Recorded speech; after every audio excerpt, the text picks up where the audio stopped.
Superboy-Prime vs Ben 10. Why am I doing this? Well, basically because I wanted to sort of make more TikTok content, and I saw some bullies on Twitter harking on Sentry versus Alien X in the Death Battle community tab for no reason. So yeah, it's not great. Let's just say it's not great over there. Also, DragonCon is coming up, so please feel free to debate me in person if you see me. Please don't hurt me.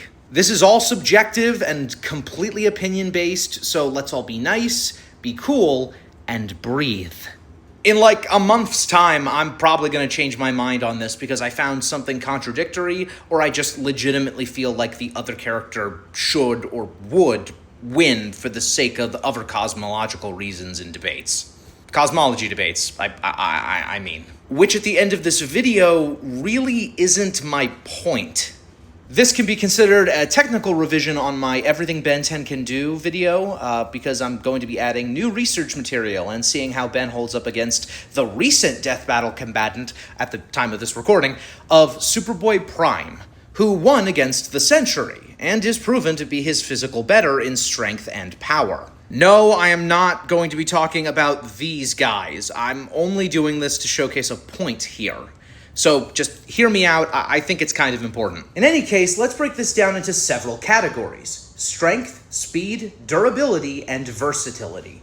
Let's start with strength, just to sort of get it out of the way, since I know it's just more interesting by comparison of power.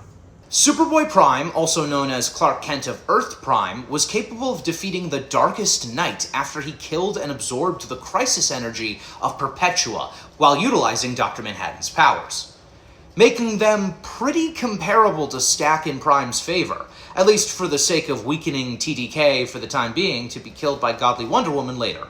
While Prime was dead for a moment there, until he once again survived, getting rebirthed back to his Prime Earth, his own universe, which is our universe, funnily enough, showcased in Dark Knight's death metal, The Secret Origin. According to the Versus Battle wiki on her, which I'm probably going to be plagiarizing more deeply here, Perpetua is basically defined as a high outer-versal being, which in stupid Versus Battle terms means that she basically is an incredibly powerful conceptual being above the very concept of universes, multiverses, and spatial dimensions themselves. She was imprisoned outside of the source wall, meaning she transcends time and space, the infinite multiverses of the greater omniverse, appearing to her as these bubble things. Similar to Scarlet Witch versus Zatanna, funnily enough. Weird how that would scale. So weird. Zatanna versus Alien X, anyone? No? Okay, never mind. Anyway, they literally use the term omniverse here, people. Omniverse. We're literally in the deep shit now. She draws upon freaking crisis energy to claim dominion over the entire DC multiverse, systematically dismantling the supports that reinforced the hero line configuration of the multiverse, destroying most of it. Hypertime and the Speed Force, for example, suffered severe collateral damage, and those are multiversal constants, people. And she openly threatened to recreate the multiverse in a vicious and predatory form. Her battle against the Darkest Night raged across every facet of reality and threatened the total collapse of the multiversal system. And Evil Batman over here beat her using his own Dr. Manhattan-styled powers alone, and absorbed her crisis energy, basically making him comparable to her and thus doubling his intake of godly power when he absorbed her powers and abilities for his own. This would make him double the outerversal being, and the fact that Superboy-Prime weakened him, even if it was to, at the cost of his own life in canon, means that there's precedent to say he's stronger, and could potentially just punch his way back into the comic. He's pretty much an anomaly outside of time and space. I mean, you get the gist of it. Because how the flying fuck is Ben Tennyson supposed to beat that? Clockwork can't wipe him from existence, and feedback is nowhere near that powerful. Ben is totally cooked. Completely cooked. Without Alien X, of course. Alien X is defined as hyperversal on the Versus Battle wiki page, a tier below Perpetua, which would give Superboy-Prime the win here. But there's a problem. Versus battle tiers are kind of complicated and a bit more controversial. Hell, sometimes they're just downright inaccurate. Which is why Death Battle doesn't really use them. But I think I can make a case for Outerversal Alien X. In the Ben 10 Omniverse episode Ben Again, two clockworks were able to stop the Chrono Navigator from going critical. Basically, it's a device for navigating time and space owned and used by Professor Paradox. Paradox specifically states that this would destroy all timelines, all alternate realities, everything. And Eon later states that he was going to wipe out all of existence with it. Hell, Proctor Cervantes of the Rooters believed Ben could wipe out all of existence with his celestial sapien form alone. But come on, Jack, that's only to the infinite multiversal level, not like the higher omniverse or the extra-dimensional layers of itself, despite the show's, namesake. There's never been evidence of that. It can't be anything greater than that. You're a moron! And a virgin! In the Ben 10 Omniverse episode For a Few Brains More, Albedo says this. Now I see the universe for what it is. We are all dust, bound by one enormous universal force. No, not universal. Not even multiversal. This omniversal force continues forever, in every direction, through every reality. My lust for power, my jealousy of Azimuth, it isn't just evil. Ultimately, it's pointless.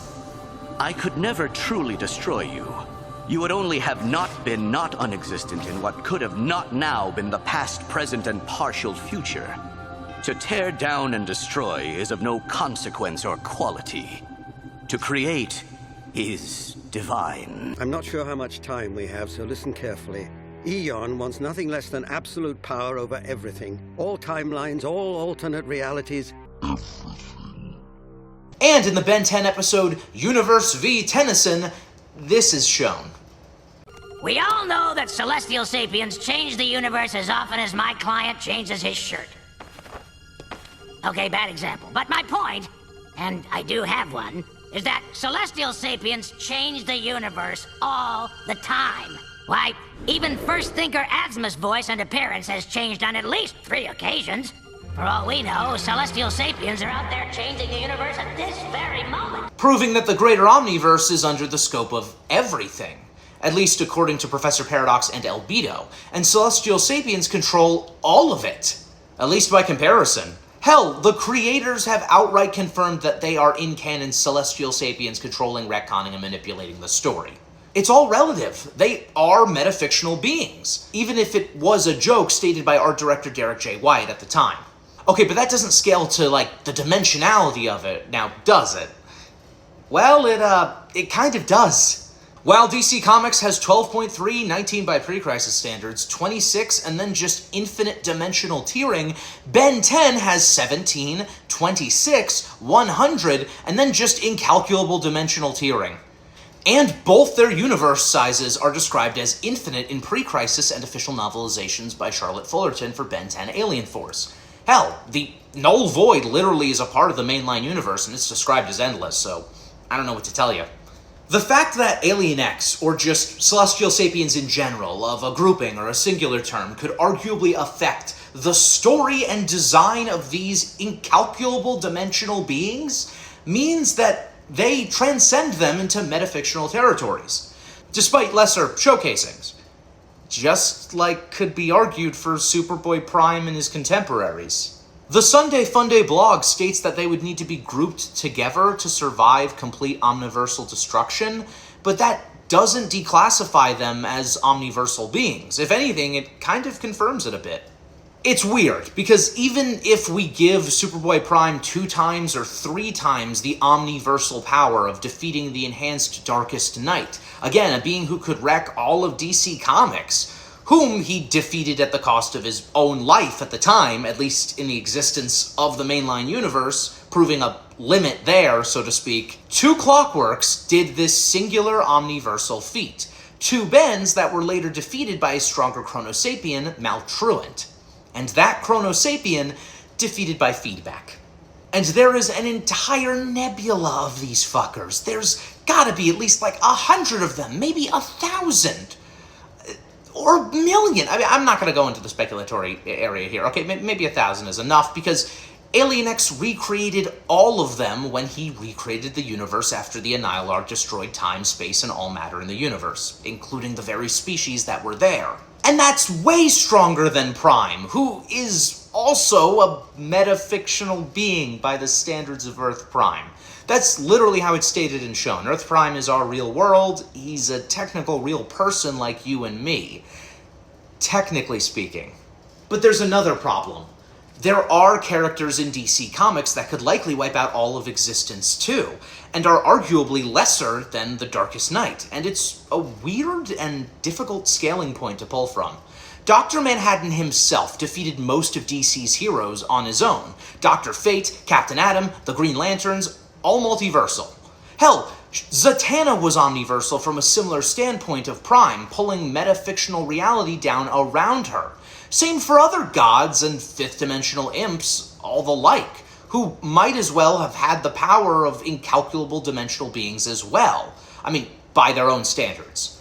Some of which Prime has defeated himself. And Prime beat the god of gods, so to speak. Some characters in the mainline continuity could destroy all of existence if given the chance, and technically speaking, Ben 10 is a DC Comics associated character.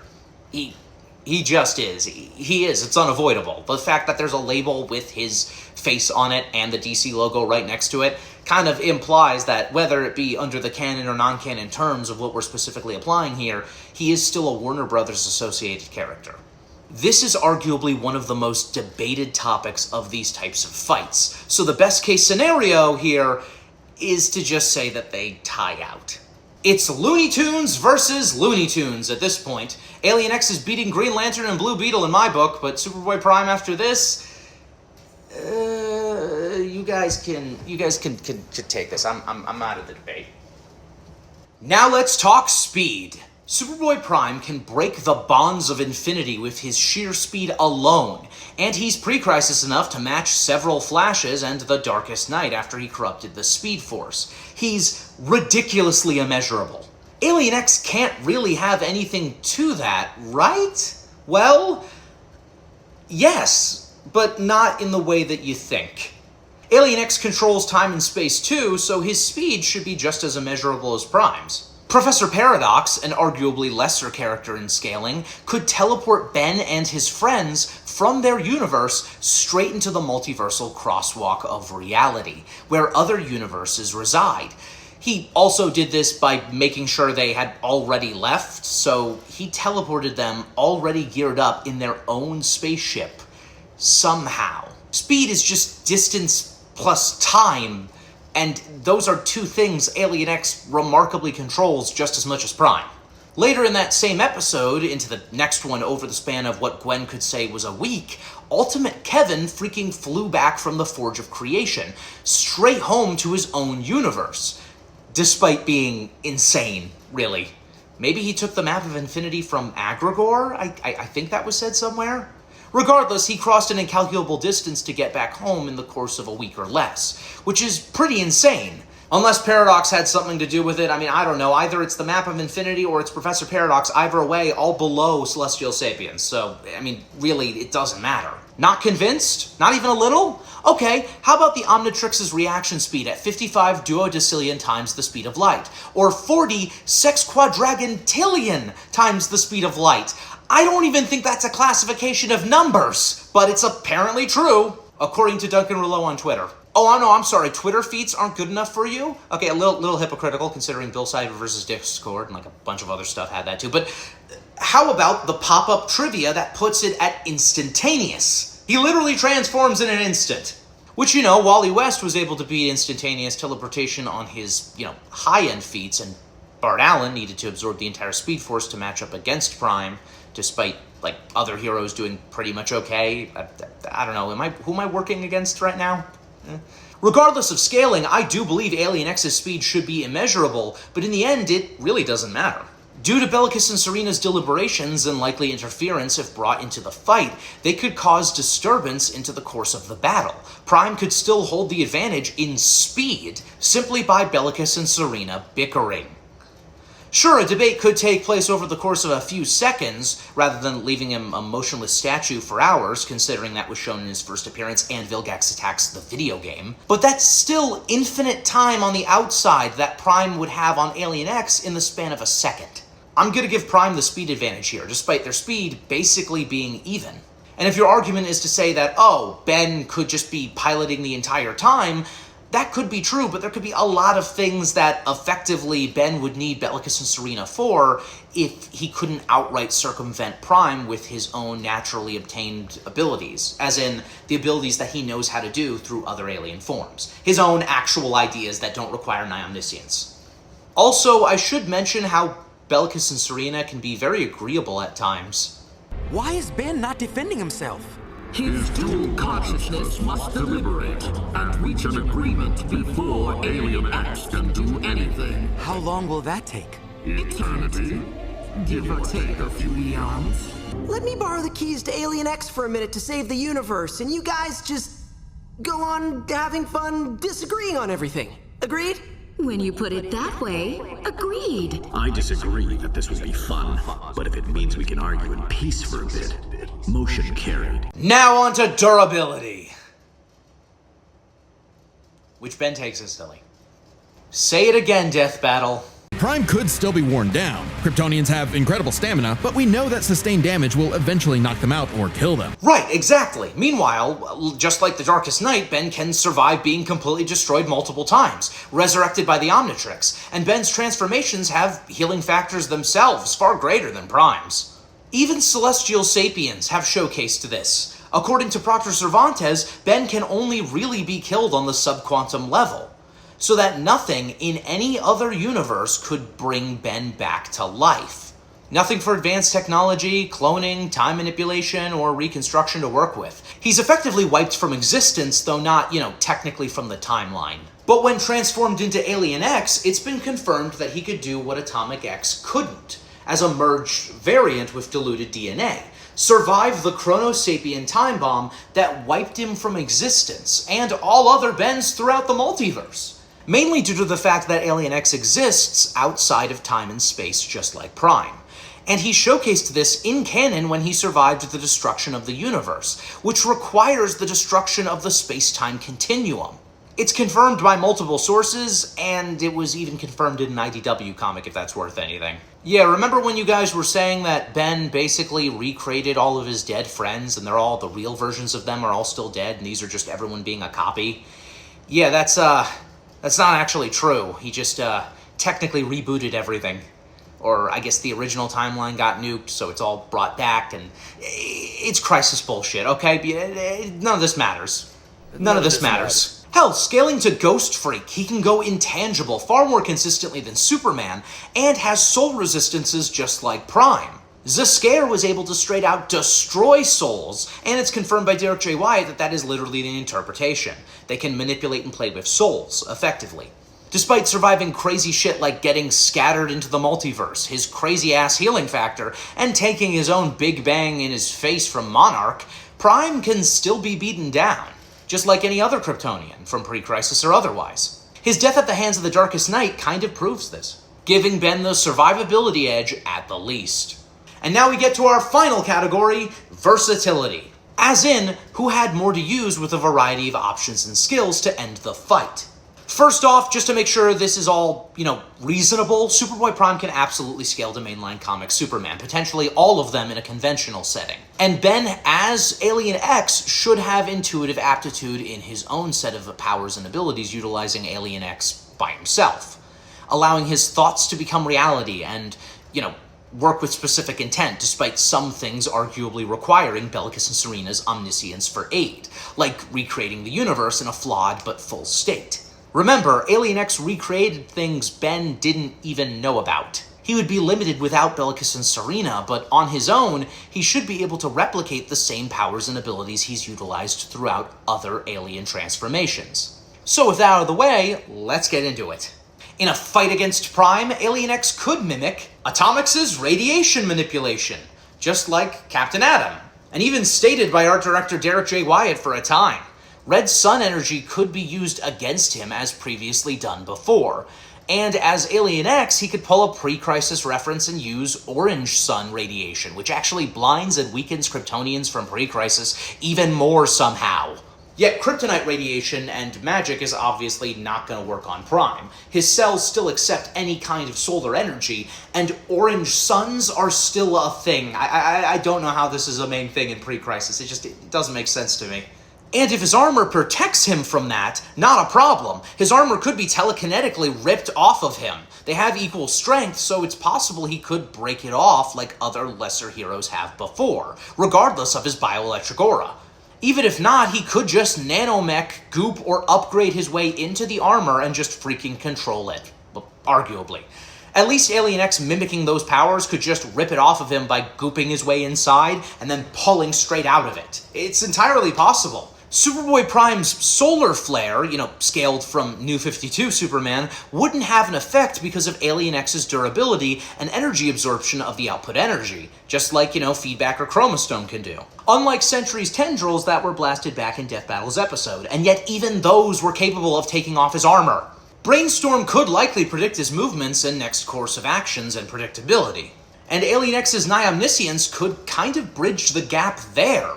He is far smarter, after all. Yet, in pre-crisis, Superman was able to build a chess robot that could think and play at the speed of lightning, and plan millions of moves in a moment. And Superman beat that. Still giving it to Alien X, though, or at least Ben, who still is an accomplished crime fighter and detective, even so far as the future. He is still pretty experienced, even in his 16-year-old, Prime continuity age. Topic could unlock his primordial fears within his mind, but that might cause him to become more dangerous and crash out. Ugh. Grey Matter's nerve grip could momentarily disarm him. Nanomech, remarkably, could adapt to his opponent's abilities, meaning Alien X could scale comparatively by naturally utilizing those abilities. I mean, if Ben could while resisting mind control, it's a surefire way to go. Why is that so hard to believe? Because he's not mechanical? I just compared him to Clockwork. Echo Echo's sonic attacks could have an effect on his super hearing. Hell, Alien X could just straight up duplicate and become an army of Alien X's to completely beat Prime down, enough to fill an entire galaxy septillions of times over. He's been overwhelmed just like other times he's been defeated. Ben could duplicate limitlessly, according to Classic Series by way of Ditto. Thanks, Rob Paulson. His size alteration to smaller or larger sizes would be something Prime could not actively circumvent or copy, just like against Sentry. He could teleport, another method of keeping up with Prime's speed advantage, or more precisely, he could just teleport Prime into a red or orange sun, transporting him entirely once his armor is fully off. Celestial Sapiens are known to do that, and funnily enough, pre-crisis Superman has been shown capable of being teleported to different places before against his own will. So I'd say it's clearly possible that could be done. Hell, a Guardian of the Universe frickin' teleported Prime outside of the multiverse. So it's entirely possible considering that Professor Paradox was able to do that to Ben and his friends. Celestial Sapiens have done this before. Through Clockwork's insane range, proven to scale into Alien X's capabilities, he couldn't necessarily age him, but he could age the surrounding universe until all stars die out, permanently cutting off Prime's main energy source. That is, once his armor is fully off, mind you. If the Teen Titans could beat the shit out of him in armor, I'm pretty sure that Ben could. Despite, that could basically be an outlier, he's fought against other characters and other armies of superheroes and given them a hell of a hard time, but it's been specifically stated that once his armor goes off and he doesn't have sunlight, that's it, game over. Or at least so far as his cells, by comparison of mainline Superman, can still store that energy and just expel it over time. Kind of think the writers forgot about that. He doesn't just get his powers from the sun. You do realize Superman can fly at night, right? That just doesn't make any sense. And moreover, he could counter against Clark's heat vision and frost breath with energy, chromostone, big chill, you name it, all scaled straight into Alien X. These are all powers and abilities Ben has utilized before, so with Alien X, he should be totally capable of utilizing them the same. I mean, hell, in Batman vs. Iron Man, they basically gave that scaling logic to Tony. He could resist pre-crisis hypnotic eye beams from him if he's got that, I think this might be a deep cut. He could scan his DNA and become a pre-crisis Kryptonian, but this would put Ben at a disadvantage, granted. What's it gonna be this time? Humongosaur? Nah, Humongo's too close to what I'll be fighting. Gotta figure that thing's had a lot more experience being a dragon than I have. Thinking it through, huh? Chromastone! Now onto Prime's advantages. Against Ben, or even more so Alien X, Prime could resist transmutation or having his atomic bonds weakened, resist gut rot's toxins and chemical gases since sun eaters are more living things in gaseous form. He can't drain Prime that way, or even drug him with anything. Kryptonite gas wouldn't work because, well, he's immune to kryptonite, and also, how the hell is gut rot gonna make radiation? I mean, I don't understand how that... He could resist Clockwork's time shenanigans, and even Alien X reversing time or the plot, I guess. If he sends him home, he'll just punch his way back into the fight, using the freaking comic panels as shortcuts. He could resist Feedback's energy absorption of his cells, resist Ghost Freak's soul possession or destruction, and resist Brainstorm and Amphibian's mind-reading or mental attacks. Despite Manchester Black getting into his head in more recent storylines, it's likely he'll gain resistance over time, as in Pre-Crisis, Superman already has resistance against mental attacks. Though this may not make him immune to telepathy outright if Ben just wanted to read his mind, which he potentially could do. Prime could resist Ben's intangibility, resist his magic. I don't know if Alien X is just gonna throw magic at him. I think just, by comparison, it doesn't matter. If Alien X tries to erase him, he would just be sent back home to Prime Earth, our Earth. This has happened twice to Prime before, so erasing him from history or erasing him from the story will not kill him. And that's kind of the thing. Ben has never actually rewritten anything, unless we're counting him remaking the universe slightly incorrect. Prime has experience on him in this extra-dimensional stuff. The rewriting of time, space, and history ends up working in Prime's favor, but that can be countered through probability manipulation of mana, like with the charms of Bezel.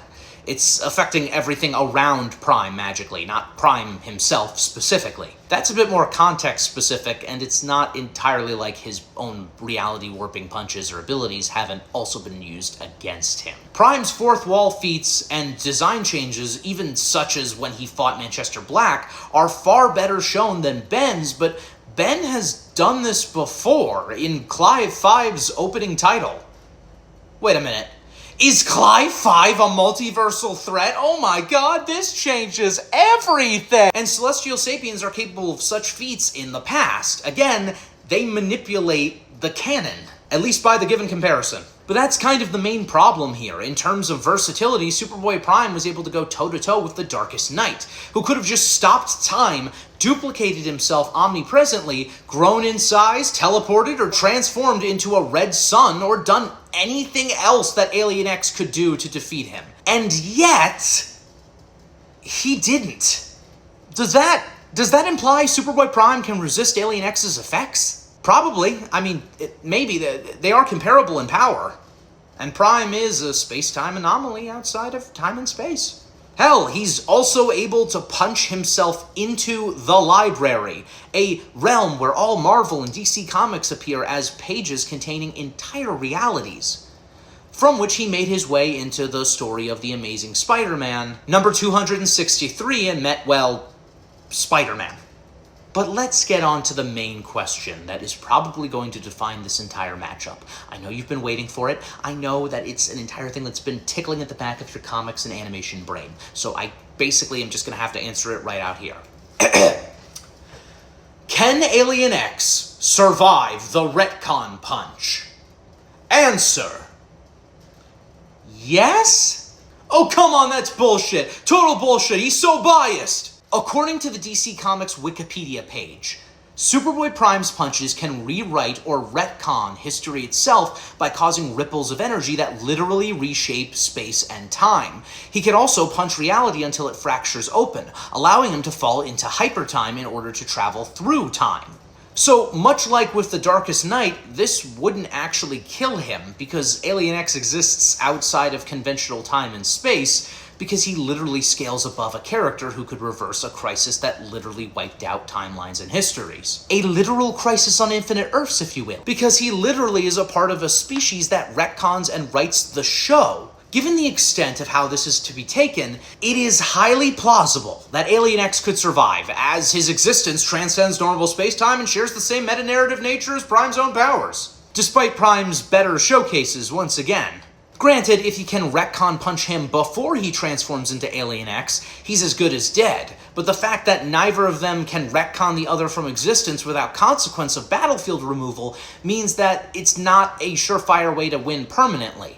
Let's say that Prime went back in time and tried to kill Ben before he transforms into Alien X, which, again, the Omnitrix would just react, likely transform him into Alien X, or even if he did manage to kill Ben there, I'm pretty sure Alien X in the future would just follow through and survive.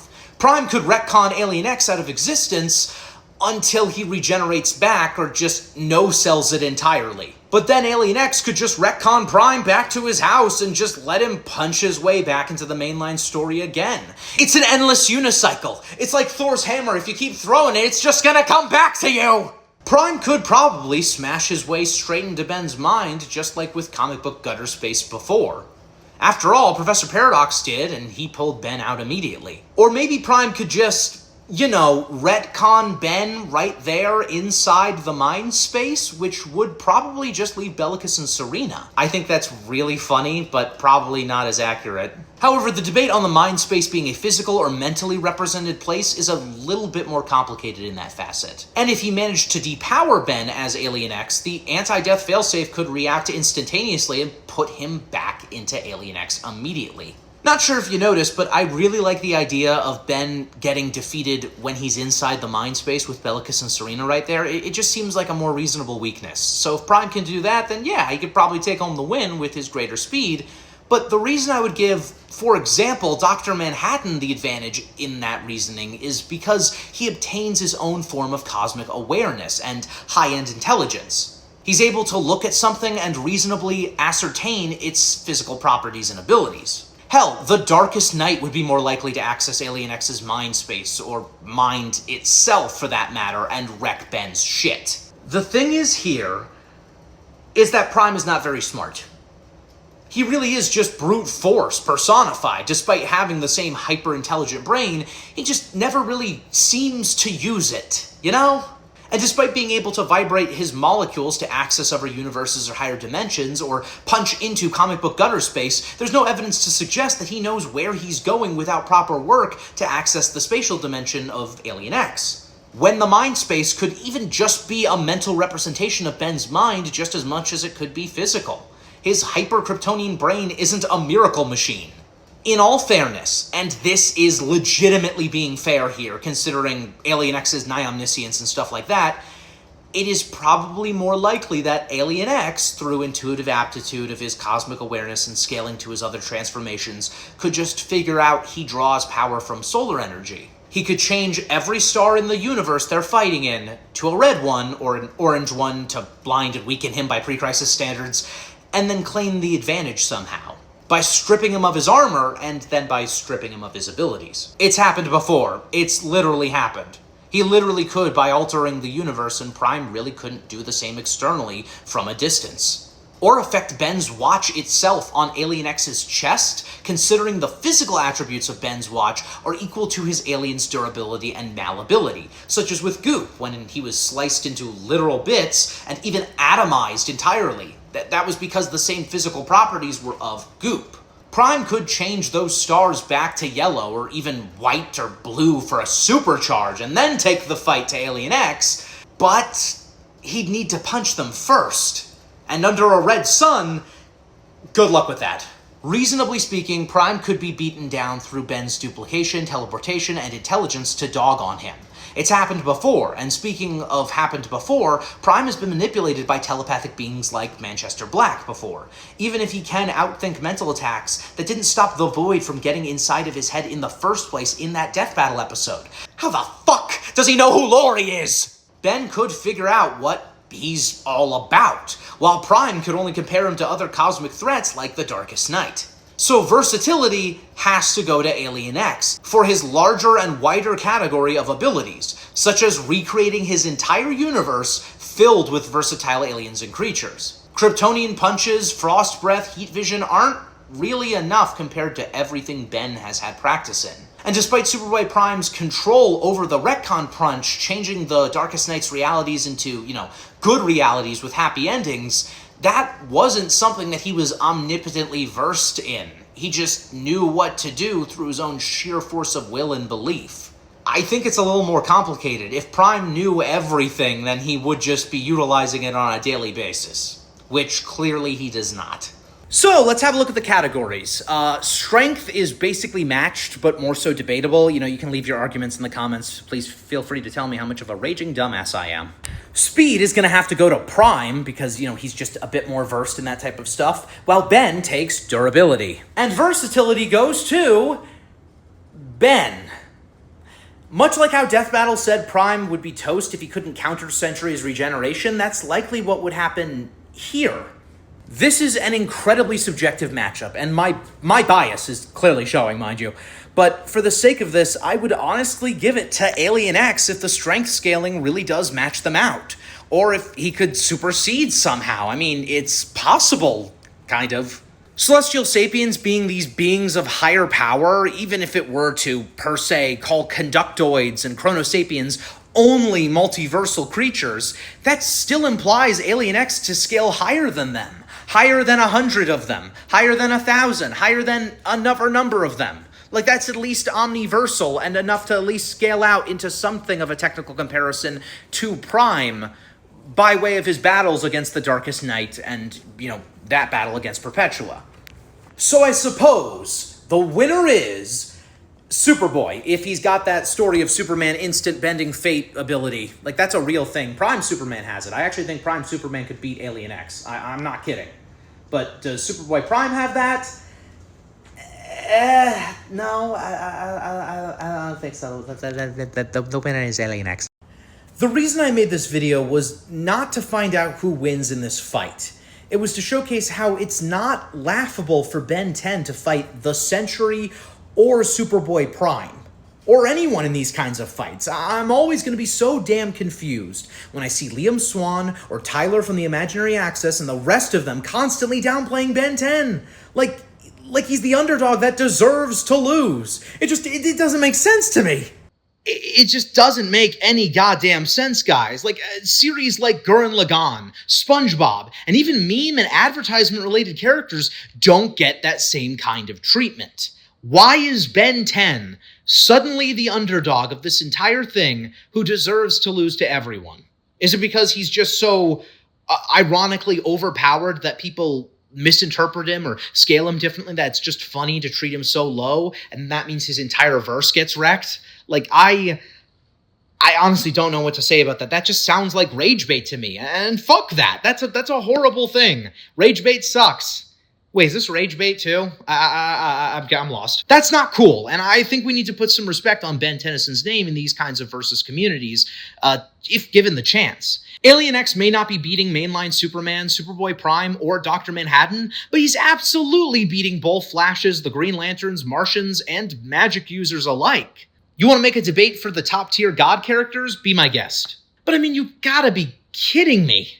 Do I have to make videos going through all of DC, Marvel, and just all other media just to see if I'm wrong? To see if he does lose to most characters? I probably do, don't I? Fuck.